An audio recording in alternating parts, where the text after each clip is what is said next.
ทักทายสบายดีพ่อแม่พี่น้องเราไปเรื่อยมื้อนี้จะมาเล่าอุบัติเหตุที่เกิดขึ้นย้อนกะเฮียนขับรถเป็นไหมก่อนที่จะรับฟังอย่าลืมกดติดตามกดทึกใจเพื่อเป็นกำลังใจให้เราไปเรื่อยแน่เนาะ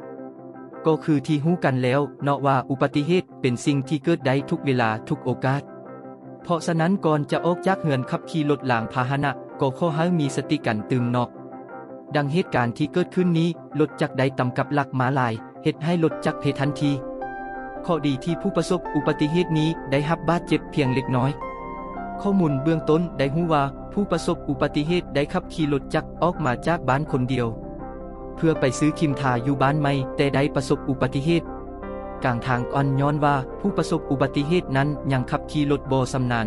ก็เหียนขับรถใหม่จนเป็นเหตุให้เกิดอุบัติเหตุตำเอาหลักมาหลายเขตทางโค้งเฮ็ดให้รถจักรได้รับความเสียหายหนักสมควรข้อดีที่ผู้ประสบอุบัติเหตุได้รับบาดเจ็บเพียงเล็กน้อยขออนุญาตนำคลิปวิดีโอมาเผยแพร่เป็นอุทาหรณ์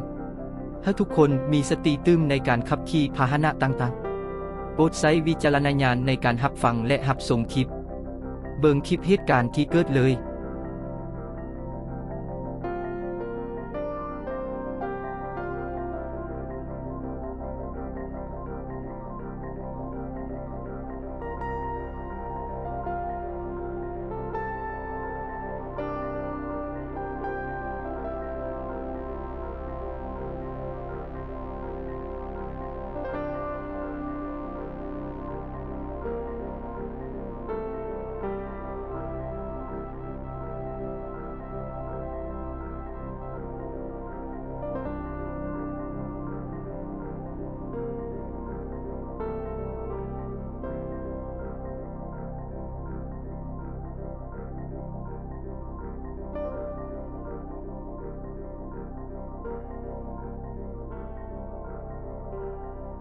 ขอขอบใจในการติดตามและรับฟังหากการรายงานข่าวสาร